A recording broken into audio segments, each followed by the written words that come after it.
What's up, everybody? Welcome to today's episode of Beyond Influence. I'm Kwame Appiah. I'm joined by Scott Sutton, and we have a very special guest with us today, Rome Johnson. Rome, how you doing, brother? I am good. It is Monday. It's sunny. No complaints today. Oh my God, it's all good. Awesome. Yeah, I was going to say we have our last hurrah in the Pacific Northwest of sunshine here. So it's been 70. It's been lovely. Yeah, that's actually typical October, though. Like, what people don't realize, like, October gives us a little bit of this to where it's like that fake, like, oh, we can still actually go outside and do a few things, but then one day it's just going to hit. It's going to be done. It's so funny. We always talk about that. It's like the Pacific Northwest, you just slide into the dark and rain. And it's like usually like February, March, you're just like, I am so done with this. And now I'm almost like preempting it. In October, I'm like already in February mode. I need to like fix my mindset. I'm like, okay, let's be happy about fall, some cooler leaves changing, pumpkin patches, not just go straight to February gloom and doom. I feel like fall is everybody's favorite season. I don't know, like everybody that I talk to, fall is the perfect season because it's like, it's not too hot, not too cold. The colors are all as vibrant as possibly can be. You could go outside in shorts and a sweater. You could go outside in a full peacoat. You can't go wrong. I got to say fall has got to be the season. For fashion, I think so, because you could do so much. You could wear the hoodie and shorts. You could still wear the pants and the tee, or you could layer it like later in the evening with a jacket, you know, and everything is good. So like if there was that one season, like you said, to show off the fit, it has to be fall. Speaking of fashion, I mean, since we're here, why don't we talk a little bit about it? Rome, we're introducing a minor new segment that might take only 1 minute of our audience's time, but it's an important, ever so relevant topic. Rome, you have a pretty nice coat going on right now. You got a nice little hat going on. I'd love to know, what kicks are you rocking today? Let me tell you what kicks I was rocking before I got into dad mode. Before I got into dad mode, I was just wearing the black on black Yeezy 500s, just keeping it real light. But now I'm just in the Croc slides because, like I said, full dad mode. I'm in the house, I'm chilling, and I'm about to hit the grill soon. So, you know, these are kind of like my house shoes, grill shoes. Love it. Scott, what you got on today, man? I don't have shoes on, so there's that. But I think I just had like an old pair of golden gooses that I've thrown around the house. They're already, when you buy them, they're already beat up. So I'm like, I can go out in the yard. I can go get the mail. No pressure, no stress with those shoes. Lovely. Well, today I rocked a pair of Travis Scott Jordan 1 collab medium olives, you know, got them in the mail a couple of days ago, and I don't think I've gone a single day without wearing them. So what color laces though? Oh, I mean, you might not be able to see them over my shoulder. So I have one in the white and one in the pink because I went to the Seahawks game yesterday and it was a breast cancer awareness game. Yes. So I had to throw the pink laces on. And obviously my wife donned a completely pink outfit, pink Seahawks jersey. So I had to match a little bit of something, man. But hey, let's get this going. Rome, for those who don't know who you are, do you mind just kicking us off by telling us a little bit about yourself? We'd love to know. Yeah. Again, Rome Johnson, born and raised in the Seattle area. I'm a dad of 2. I'm a medical dad and caregiver to a little girl, Callie, who has a rare genetic syndrome called Pfeiffer syndrome. So a lot of my life is dedicated to parenting, caregiving. But really, because of Callie's syndrome, we're basically on this mission to show everybody, show the world. And one thing, you know, we do on social media and try to emphasize on social media is that we don't want to let a diagnosis or a situation define us. And so we're just continuing to live. And so that's essentially, my kids are my entire life. I have a son who's going to be 19 months next week. And he, you know, is a second born. He's full of energy. He's picking up like so many different things from even like a sports standpoint. Like he's just really curious in that curious stage. And he's a lot of the times they say that like the boys are usually like mama's boys. He's a dad's boy. Like he's attached to me. That's my twin. That's my guy. Like I would love to say we do everything together and be extremely, you know, ecstatic about it. But yeah, we do everything together because he's just attached to me. And, you know, I think that becoming the version of the parent I am has always been a dream of mine, because my dad wasn't around growing up. And like, I used to talk about this with my high school friend. We literally said, like, one day we are going to be the dads that we never had. And I'm walking in that power today. So that's essentially my life. Outside of that, me and my wife, we try to, go on our little dates around the city when we can. But again, full-time parents, full-time caregivers. So we do what we can when we have time. I love that. So you're in the thick of it. I just read an article and made me think about it. There was a stat that came out that said millennial dads spend 3 times more time with their kids than their fathers did. And it was super interesting to me because I think back in, growing up as a millennial, like my dad worked and there was no remote work. There was no, I mean, he's a school teacher, 45-minute commute. And I think about now, like even me with the big job, like I'm seeing my kids all the time. I'm coaching soccer. I'm doing all the things. And it is interesting how that's changed. I'm curious how, did you grow up like what was your kind of your childhood story, and how does that have an impact on your parenting? It has. So my mom ended up remarrying when I was probably like 8 or 9. My dad left when I was 5, I believe. So like, in that short period, I saw a lot of struggle. I saw my mom trying to figure it out. My grandparents have always been involved because, like I mentioned, born and raised in this area. And so like my grandparents were around. We would stay with them a lot of times. And, when they say like grandparents are your second parents, like that's truly a thing. Like my grandpa had all girls. He had 3 girls and then he had a boy. And then, then it came me. And so like, I think at that situation or like that time in life where things were, chill and his kids were grown, like I was attached to my grandpa like my son is to me.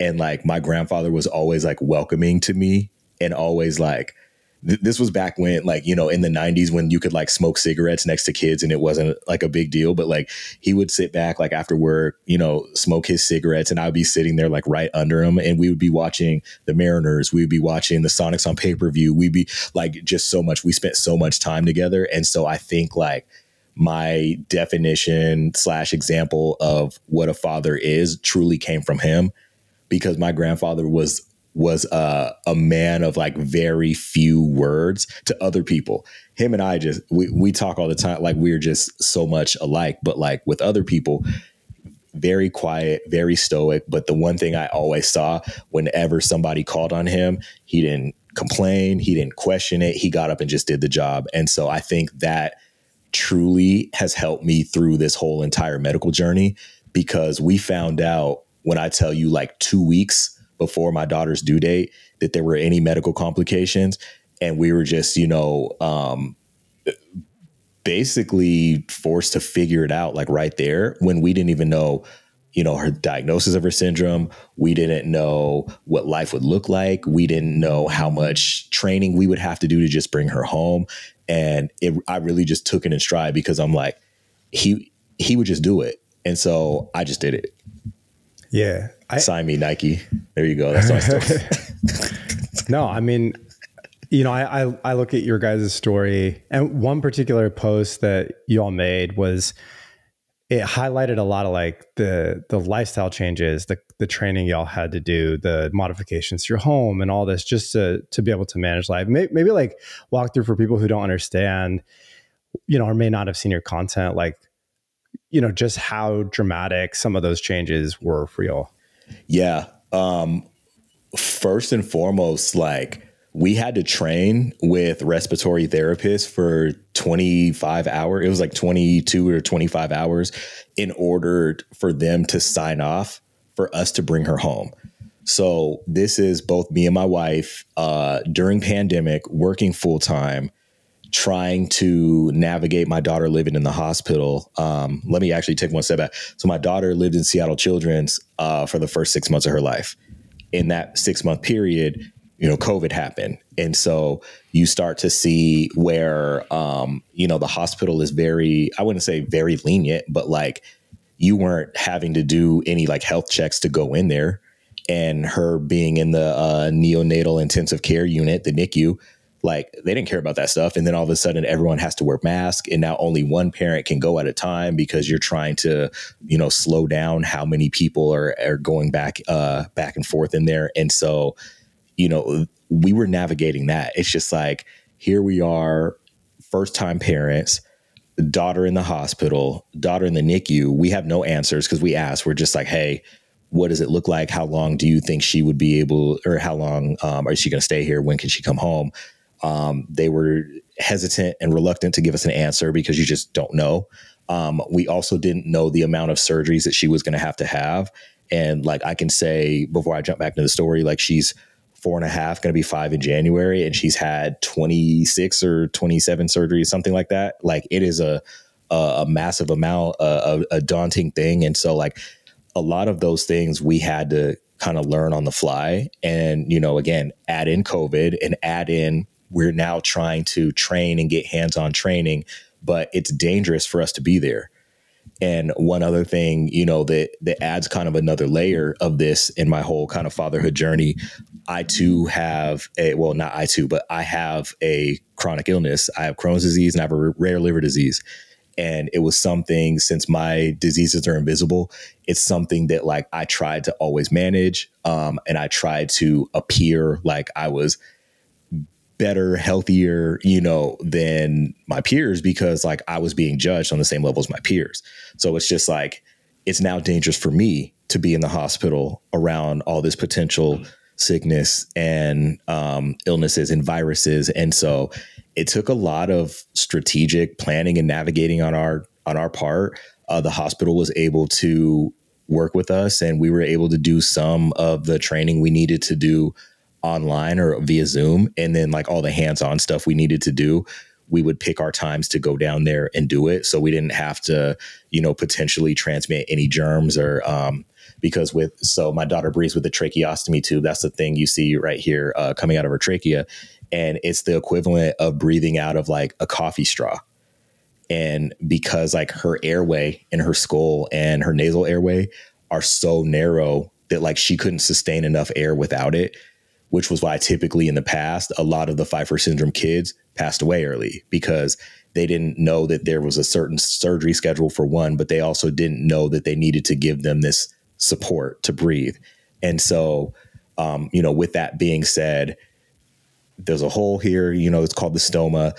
The stoma is exposed. So like bacteria can get in there easily. So it's almost like we have to take so many extra precautions. And I know this is a super long answer, but some of the other things, we had to do is everything has to be sanitized. Everything, we have to make sure that if we were around anybody sick, we had to, kind of stay away from the hospital, let it run its course. So there were times with my diseases, my immune system crashes a lot. And so I get sick often. There were times where I had to stay away from the hospital for weeks at a time because it was dangerous for both of us to be in there. So those are the kind of things that we had to deal with when in the hospital. And then at home, she came home on a ventilator. She had other medical machinery that have motors in them. And so how the like electrical system in your house is kind of set up is when it, senses a motor, some of the breakers just trip. It just shuts down. And so we had to actually pay for an electrician to give her dedicated circuits in her room. Then we had to pay for an external generator because we lose power a lot out here. Like y'all know, it rains a little bit and then it's windy the next day. And next thing you know, trees are everywhere, power's out. We couldn't afford to have the power out and, her not be able to have electricity for these machines. So we had to upgrade the house with a generator and we had to buy bigger cars too, because we have to now travel with her medical equipment. We had to travel with her and a nurse at all times. So it's like, literally things that people wouldn't even think about. We probably easily spent close to $100,000 of our own money, just trying to just getting everything ready for her to come home. And that's not a flex either. I don't want that to like come off as a flex to the listeners. Yeah, that might honestly be a quick call out to the United States healthcare system. I don't know. You know what I mean? Let's plug that really quick. But all in all, I think you mentioned a lot of things, but one thing that you haven't really brought up that I feel like is really immense to mention is like the resilience that, you have to go, you have to get through all of this. I think you mentioned a few other character traits, but I want to highlight that, I think it's amazing to see somebody like you and your partner get through this. And, we'll get to all the business stuff when it gets there. But, I'd love to sit on this a little bit more and get from you what that partnership has meant for you and your ability to really make this a thriving situation. Yeah. It's funny. I joke with my wife a lot on some like, you wouldn't ever meet another dude like me that can hold stuff down the way I'm holding it down. Like whenever I'm just like, hey, can you give me something from downstairs? And she's like, no, I'm not, I'm tired. I'm like, you ain't ever gonna find nobody else like me that holds it down and all this stuff like that. Like, nah, but like we have such a great partnership because like it's crazy how opposite we are and how we're able to like really navigate things with how opposite we are. So an example of that, she is a very like in the moment kind of thinker and I'm more of a future thinker. And so, as we're navigating all this, it's easy for her to like, be in the moment with everything. And she can handle like what's, going on like right this second, while me on the flip side can handle everything that's going to be either upcoming or potentially upcoming, especially, with all these appointments and all these things we have to do. Like literally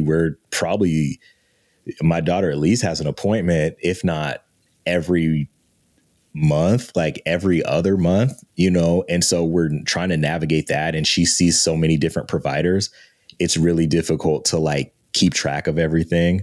But my wife is the full-time 9-to-5 employee now. I was the full-time 9-to-5 employee. I got laid off last August. And so now I'm full-time stay-at-home dad. And so it's just like, it's kind of enabled us to still like from different perspectives, like push our family forward. You know what I mean? Like she's going to handle all the insurance stuff, which is very important because my daughter's nurses that she gets in home, all of that stuff is through insurance. And sometimes insurance, like you said, call out to the healthcare industry, insurance will cut something right from underneath your nose and you won't realize it until something comes due or you get a call saying, oh yeah, there's no nurses that can come today because of, this reason. And it's just like, it happens a lot. And so it's something that you have to stay on top of. And so while she's, staying on top of that, I'm, I assume the role of like primary parent where I'm going to the appointments, I'm getting her ready for school, like dealing with kind of more the day-to-day things. But we really look at it and we kind of spoke about this on our podcast that like, sometimes I have to be LeBron. Sometimes she's D Wade and sometimes I got to be Chris Bosh and sometimes she's LeBron. Like, but we're okay with doing that. It's just like whoever has to assume the responsibility and the role at that moment will do it. And the other person will either play the complementary role or, they'll kind of co-pilot in the other direction. So I love what, we talked about the partnership and kind of the give and take that it requires to manage through, difficult situations and then a whole new set of expectations on, that are thrust upon you. I'm curious now, as you kind of looking at the social media side, like where I feel like I would be so overwhelmed and just like want to curl up a little bit, in that moment. I'm curious, like how did you guys, do you have a discussion about social media? And then what was that discussion around, as a strategy to cope or share with your family? I'm curious, like what was that initial, because you started around December of 2020 with your account. I'm just curious, like what that conversation was like. Yeah. So my 9-to-5 for like the last 10 years was in social media there. And so like, I always had a hand in like building somebody else's brand basically. And so, funny, we were talking about fashion early on, like I wanted to do more fashion content at first because like fashion to me was always in a way like a form of therapy. And literally like the way I used it was because if I wasn't feeling well that day or something like that, the days that I was my most ill, my fit was going to be more iller than I was, because you can see in my face, like when I don't feel well, like, yeah, I just wear it terribly. And so I would always, put something on to where people would be like, oh my God, that fit. And they wouldn't pay any attention to how I look like physically. And so at least in my head, that was like the Band-Aid. And so I wanted to build, a brand or at least a profile or a page around that. And so I didn't really take it as seriously as I could have. And I think a lot of that was due to social media burnout, which is funny because like even to like this day, I still get that. But that point in time, December 2020, when things started to take off, was because it was basically like the week between Christmas and New Year. We actually found out on New Year's Eve that there were complications. And we have, we're blessed with a lot of friends. My wife was two-time All-American at UW, hurdler, and ran professionally for Brooks, locally. And so like, we just know a lot of people in the area, and a lot of people were just like, hey, like, what's going on? We haven't heard, anything about the baby, while we're trying to get answers and trying to internalize like what's going on. Again, not to air out all of their stuff, but we had an unfortunate situation where we actually weren't told the diagnosis of our daughter. We had to change hospitals to find out because a doctor had refused to tell us. And the only reason why we knew that she had refused to tell us is because when we went to another hospital to get a second opinion, we had to withdraw all of our medical records, and we saw the notes in the medical records, and it was like nasty. And there was like a lot of like trying to cover your tracks situations. And so the new hospital was like, hey, this is what it looks like. This is what we think it is. We can't confirm until she's born, but this is what, this is a situation that we're probably going to be in. They're like, you're probably going to spend some time at Children's Hospital after she's born. That's it. That's literally all they said. And so at the point of daughter's born, things are crazy. After like a week or so, people are like, hey, what's going on, y'all? Like, where's the baby? What's good? Is everything okay? And we just shared the news because we were just like, people were asking, and going to social media was like a quick way to like tell everybody. So we didn't have to text everybody and call everybody. Cause we were in a point where we were, it was like gut punch. Like we were shocked. We didn't know what we were going to do, like what we were going to do from like how we were going to navigate this. And so, I think like that conversation was really like, we are going to share our daughter and love our daughter as if she didn't have any medical complications, as she didn't have any facial difference. Because that's the big thing with her syndrome was facial difference. And so like, we were just like, nah, like we're happy to be parents, whatever that looks like, because we've tried for the longest and it just didn't happen. And so finally we have this opportunity, and no, we are gonna, completely love and enjoy this opportunity. And things really took off from there. And I think like the big reason was because we were so vulnerable, and that's different, than what you saw on social media at the time. We were just like, she has this syndrome. We don't know what life is going to look like. Here's our bundle of joy. Yes, she has a facial difference. Yes, she has a rare genetic syndrome, but no, we're not going to love her any differently. We just kind of put her on the pedestal at that point, and she's been up there ever since. That is a deeply touching story of how you were just, simply how you arrived at being more active on social media with what was going on in your life. And, the navigation of everything it's really important. You have to do things at the right time, and I think it was interesting that people were starting to reach out, and you thought to yourself, you know what, instead of having to individually do this, we can make sure that we do this in an effective way and make it impactful for the greater community, people who are going through it. With that being said, I'm sure that you've encountered people along your journey who your story has touched. Do you have any quick stories or quick memories from the top of your mind that remind you of why you do this? Any interactions, anybody that you spoke to or really touched? Yeah. So when you say that, again, there's one thing I actually want to quickly take time and say, like, postpartum depression for men is a real thing too. And so I haven't, one-to-one talked to any men that have gone through it, but like just the situation I was in, like I could say without, you know, an official diagnosis that that's what I was going through. And it was more so just like, oh my God, like I don't have an example of how to be a dad. Can I do this? Am I built for this? Like this little girl deserves everything. Like, can I give her everything she needs? Especially with how my life is set up. And so, you know, it was at a dark time. I started to get DMs, like in the other DMs, the general.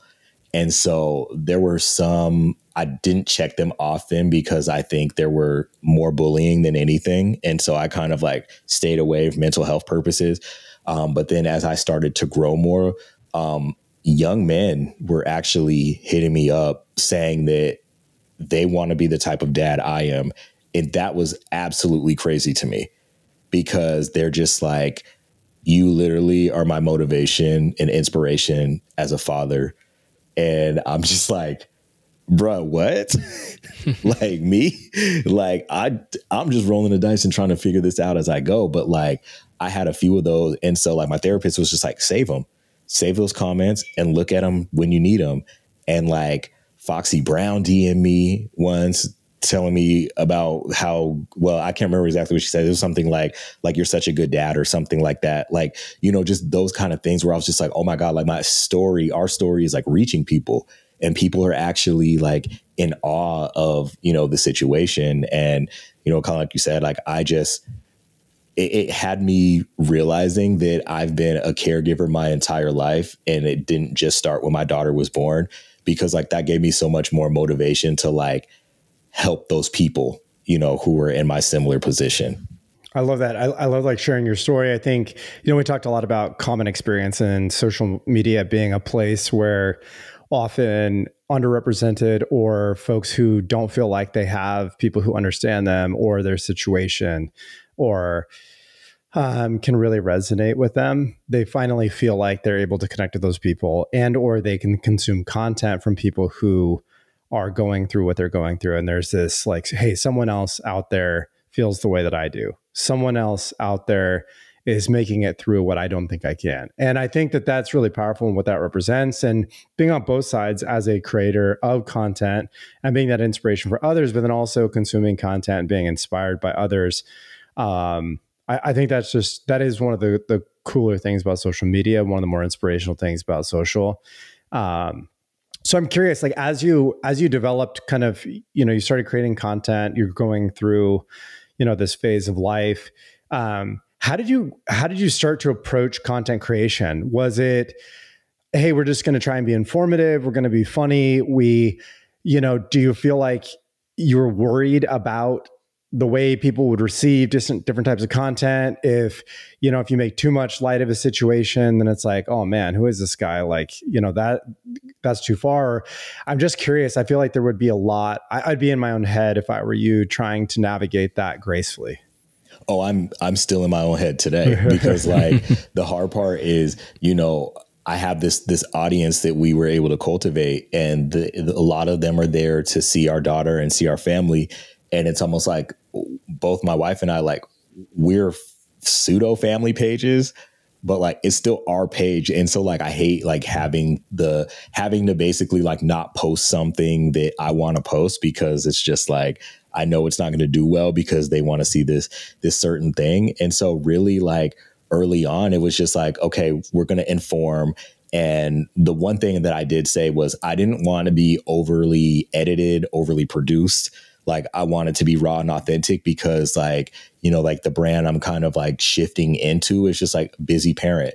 You know what I mean? Like, no, I don't have time to sit here for an hour and edit a video. You're going to get these 7 clips and I'm going to edit them up and, you know, it's going to be what you want to see. But I am going to be more intentional on storytelling and informing because I know that, you know, with the TikTok algorithm and the YouTube algorithm and how like everything is such about SEO now, like that's kind of reigning king over some of like the, hey, like here's my family moment, here's what we did, you know, though there's still a place for that. But I think I need to shift more if I had to do like 80-20, 80 SEO, 20 of like the entertainment, you know, kind of fun style videos. When you think about the content that you put out, when you think about the way that it comes together, it's funny being in a relationship, being married, having children. I feel like we as human beings, naturally, we go through this kind of like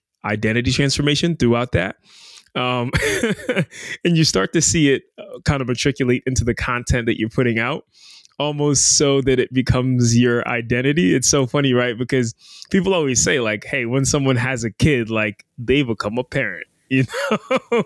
It's like, you're no longer Rome, you're no longer Scott. It's like, that's a dad, you know what I mean? So it is funny to kind of see that bring its way into your content. And I think one thing that I thought about a little bit earlier as you were thinking about being an example is that when you think about the way that you can change the world, I always say this, like in order to change the world, you have to change the world around you. You know, you can only be as effective as you can reach. Yeah. You know, there's a lot of stuff. I get this. I could tell you that as far as like, you know, how they're like maturing is realizing this or whatever, you know, that's the new like trend that's going around. Like my like maturing is realizing that like, I don't like talking about a lot of my accomplishments and things like that. But to your point, like social media has really allowed me to sit in Governor Inslee or stand in Governor Inslee's mansion and present to him and other Washington state representatives on why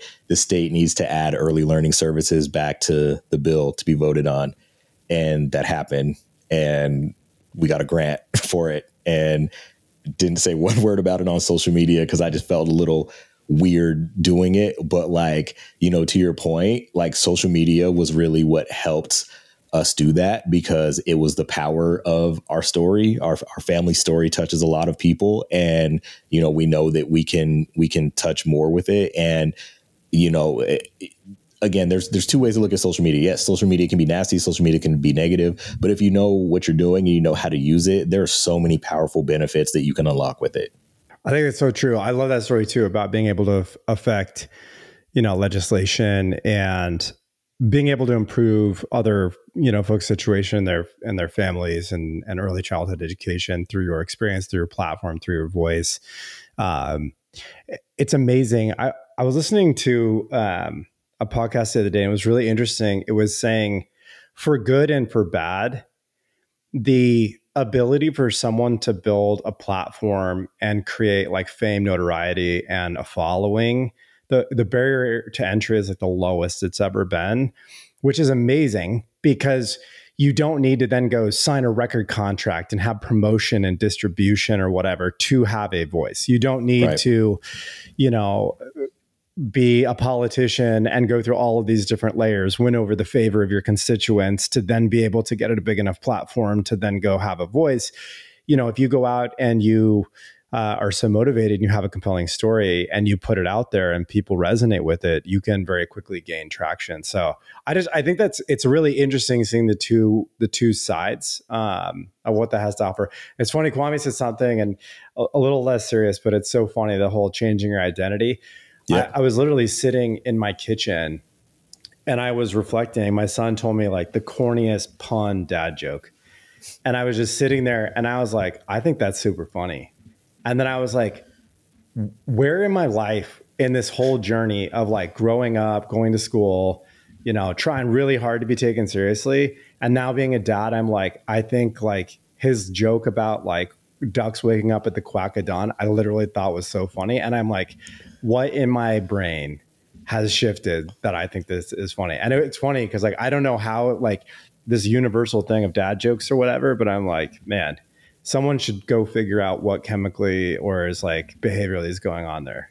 So it's a whole thing in itself. Like that's a $100 million market right there. You know what I mean? Like it's just, I think it's just because they're so corny in a way. It's just like they catch you off guard. And it's like, yeah, it's a corny joke that's like intended to get a chuckle, not really a belly laugh. But like there are pages on like TikTok and stuff like that where they have like the little joke off where basically they are telling dad jokes and like the first person that lasts 3 times, like, you know, they're holding, I think they like hold water in their mouth and they spit it out, you know, then you get a point type thing. But it's comedy. And like I see they get millions and millions and millions of views. It's crazy.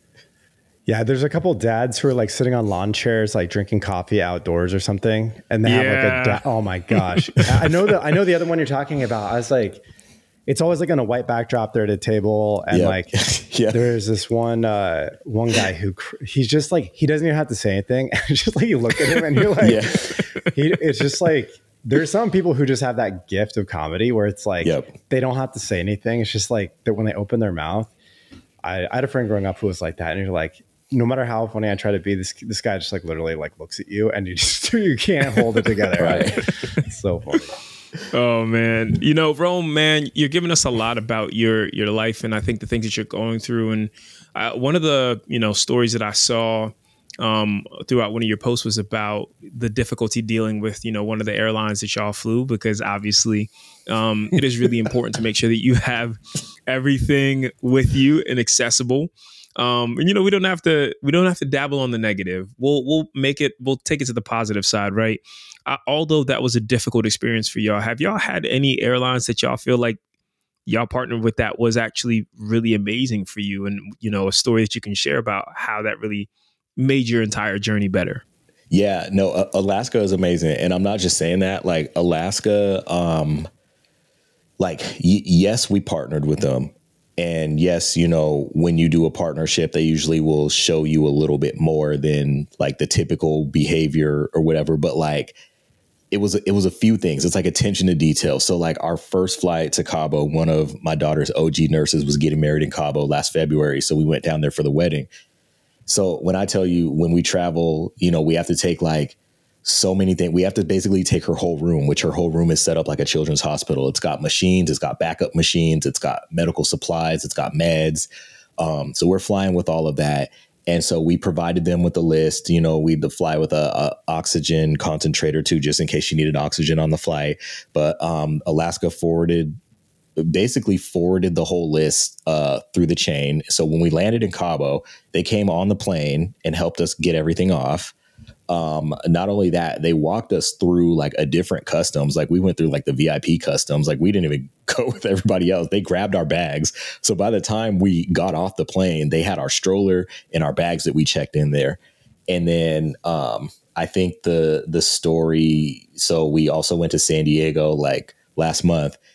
They basically handpicked one of the people on the crew. Because she has a tremendous track record of working with people with special needs and medical needs. And so she said that she was supposed to be on a flight to DC, and then they rerouted her to our flight. And so she took down our flight. And of course, the whole time just checking on us. Is baby girl good? Does she need anything? Do you guys need anything? They've just been super, super hands-on. And I can say too, like, Southwest was also great last weekend when we came back from the Bay, and we didn't, have any partnership with them.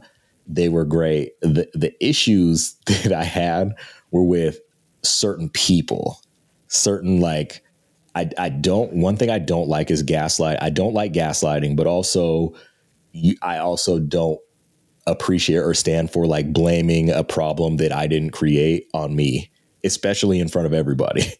So it was a pretty nasty situation of what happened, but let's just say that's getting taken care of because, people look out for you when you become a good person. So I'll just say that. We love that. We love when things get taken care of, man. Ron, we're getting towards an interesting segment, within our conversation here. We have a couple more things to touch on before we end, but I wanted to give you a quick little speed round that we go through. So what I'm gonna do is I'm gonna just ask you this or that. You give me an answer, and then you give me very short context. One sentence if you can. All right. Bet. All right, let's make it happen. So this or that, TikTok or Instagram? Instagram, because we don't know if TikTok's going away yet. Oh, all right. Interesting answer. I can dig it. So short form or long form content? Sorry, I got to ask a follow-up. I got to be that person. To create or to consume? Create. Okay. Short. This is all from your creator lens. Create. Okay. Yeah. Short, because I don't got a lot of time to sit there and create a whole long form piece of content. Okay, I can dig it. So in feed or in story? I personally am in feed, and I just like it more. I know story is a little more intimate and more with people you know, but I'm going to see the feed before I see the story. All right. And then the last one is going to be short-term or long-term partnership. I would say Oh, short-term. We've stumped them. No, yeah, it's more so because I'm just like, short term is, I think you're going to get more for the short term than the long term, because like the long term, based off my experience, like we'll just use random numbers. Let's just say it's a 10K partnership.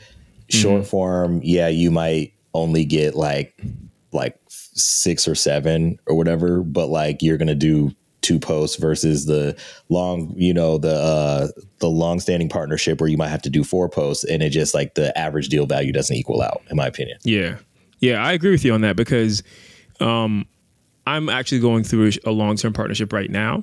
And although I love the company, and the amount of money was like, you can't turn that down. And I was like, flailing around, excited that it happened.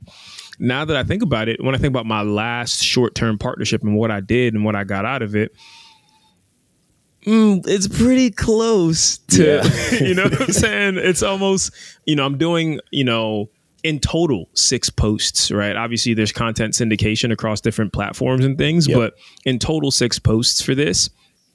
And for the short-term partnership, I did 1 post.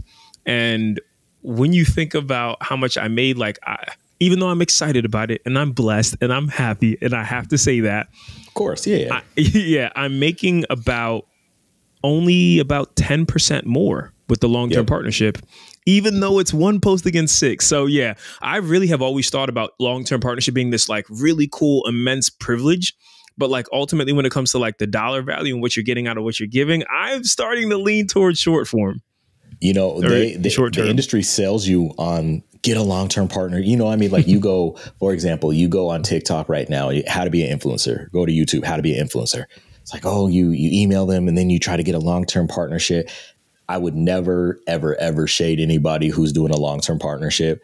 Personally, for me and how my life is set up, let me do this one-off. So once it's done, like, because, again, I'm juggling all this and all this stuff like that. A little bit easier for me to do this one-off, but also just in my, grown-up age. And this is, kind of year 4 of doing this now. Like, I'm really starting to see my market value in a way. And, what people want from because my whole thing, like any deal I'm doing right now, almost everybody's like, oh yeah, we want the family in it. We want the kids in it. And I'm more and more so like, yeah, no, if you want the kids in it, it's going to be, there's a tax for that. Like, because we know the game. We know that it's, we create it, it's for ads, and I understand it's a partnership, like, getting paid for it and all that stuff like that. But now I'm just like, my kids are starting to get older, and, we're starting to plan for bigger things. So we're trying to take our, name, image, likeness power back. And we are the, facilitators of how we want to move through that. And so, again, just with everything, it just makes more sense for me to kind of stay in this short-term realm for now. And again, whoever wants to do it, like, try the short form first. Like, to be honest, try it, get your feet wet, because you're not truly going to know if you have a long-term partnership, in my opinion, with one brand. Like, you might get used to doing stuff a certain way, but different brands want different things out of the content. So it's going to force you to, maybe sometimes do things you haven't done. So expose yourself to that if you can. Some game for you. That's awesome. I think it's unique hearing your perspective, and it makes a lot of sense. I think it's funny because I think almost every creator we've talked to before tends to favor long-term, but it definitely, on the cost trade-off, the variety of content, keeping it fresh, being able to try new ideas, there's definitely an argument. And it's funny because a lot of the same kind of concepts around gig economy or, not being locked into a traditional salary job also apply in the creator space. It's like, if you're locked into these things, there is an amount of benefit, but there's also an amount of feeling stifled, feeling repetitive, feeling like you're not having growth. So I think it's cool to get that perspective. So I'm curious, we asked this, what is one of the favorite partnerships that you all have worked with? It's hard to beat Alaska Air. I can say though, second to that, the NFL Courtyard was pretty fun for me personally, just because I'm a huge sports fan. And my wife and I, before my daughter came in this world, for 11 straight years, we traveled to a road Seahawks game. So like that was kind of our thing. And so we only actually stayed at a Courtyard a few times during that whole, point in time. But it like brought back that whole, we were just having this conversation too, that like, when people are always like, what were you like before kids? And like, you like sit there and ponder and think about it. And I was like, we was outside. Like we were from Miami to New Orleans, like all going to these Seahawks games and stuff like that. And it was just fun. So I think those two partnerships, which is funny because they both have to do with travel, and I don't like being outside my house, but I think those were the most, the best for me, I would say. I can dig that. Now, in that same vein, if you had a choice of anyone that you could partner with, who would that be? If I could partner with anyone, who would it be? I think at this stage in my life right now, let me tell you this, actually. One thing that I always like wanted to do, and this was like before they started like coming back around, I was just like, there should, like, I know like companies have dad shoes, but I was like, there should really be like a dad shoe that looks dope. Not like the, I forgot what the Monarchs. Yeah. Not like the Monarchs, but I was just like, I wanted to work with a shoe company for like a dope dad shoe, because like my whole actually like early dad brand was like, you type in, this is gonna be relevant, I promise. But like before you would type in dad in Google, and, it's like the same persona. It's like high socks, New Balances, fanny pack. You know what I mean? Like, I'm like, that don't represent me. And so I'm just like, what if there was a dad shoe that like, was stylish, is dope. Like everybody wears Air Forces, everybody wears Pandas, not saying that it would be like that same silhouette, but like, what if it's, they kind of did it with Nocta and Drake. But like, what if there was a shoe with Nike? I partnered with them. There was a dad shoe, but also accessible because, with my daughter's another thing with her syndrome, her elbows are fused at 90 degrees. Just she can't extend her arms. And so like, it's going to be, hard for her to tie her shoes. She's extremely flexible. And she figures out a lot of things, but like, a dad shoe that you could kind of just slip your foot right in and it was stylish, so Nike was probably that one. And now, I'm in my grown age, probably one of the kitchen brand. I really want to partner with Ninja. Actually, I think like I use the air fryer like every day, a few times a day. Like, yeah, so probably a kitchen brand, Ninja. That's awesome. Speaking of, have you seen the Nike Go Flyees? I don't think so. So it's super cool. And for folks who have limited mobility or disabilities, it's pretty amazing. So it's a 2-part shoe that has a joint in the middle with elastic. So you put your toe in and step down, and the elastic crosses like the pivot point, and then it holds it on the foot. Yeah. And then if you like rock it back, it literally folds open. And you don't need to use your hands at all. And it like fits pretty well, but it's super cool for that particular reason. But it's funny, you talked about like easy to get on and off and some of the mobility stuff, but a lot of the stuff on the Flyees, they also have the kids where they actually put the Velcro on the side and it's like pre-laced size. And then they can just pull the whole thing off. So I love what they're doing with shoe design just to make life easier for kids, folks with disabilities or limited mobility. I do have to say, it's funny talking about dad shoes. When you search on Google for like the top 2, when you just type in dad shoes, the first I'm about to right now. The first 2 brands that come up are brand deals that Kwame's done. So Kwame doesn't know, but he's like getting on the dad shoe game. Hold on, we gotta see. So every time Kwame thinks he's like this super stylish young guy playing soccer out there, he's just a dad in disguise.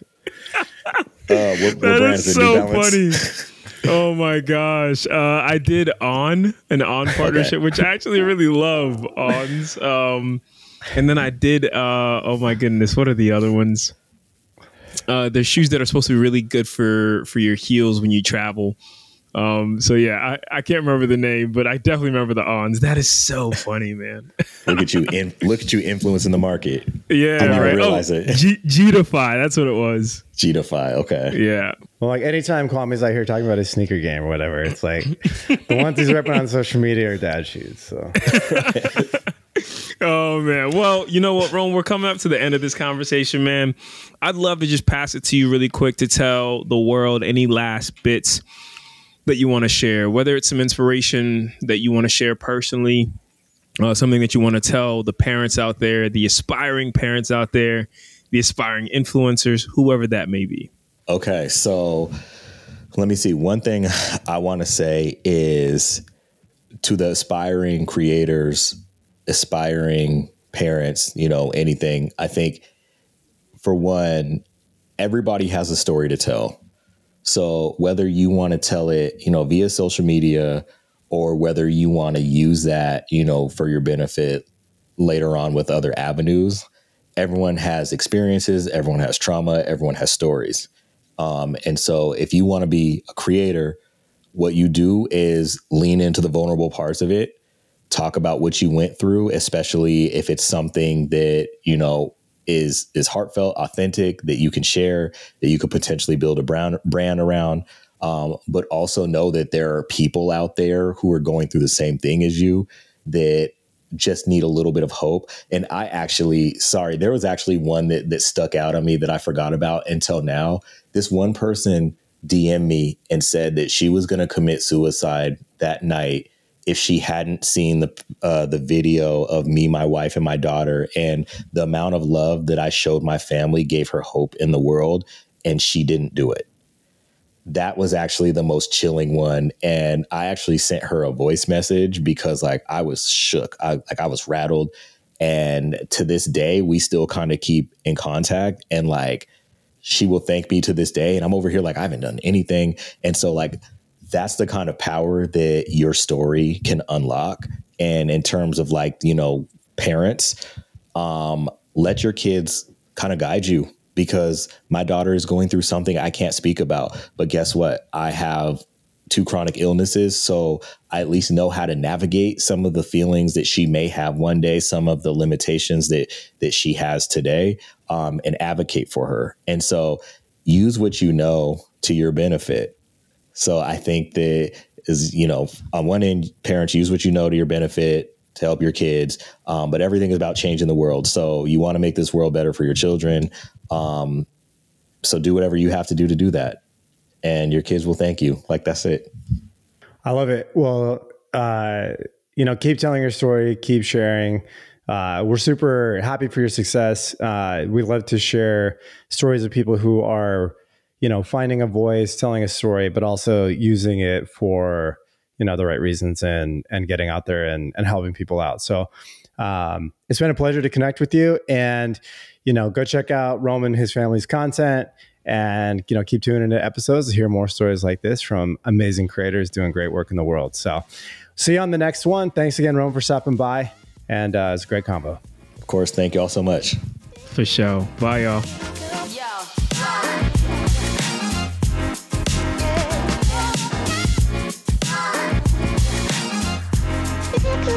Wanna hear you go.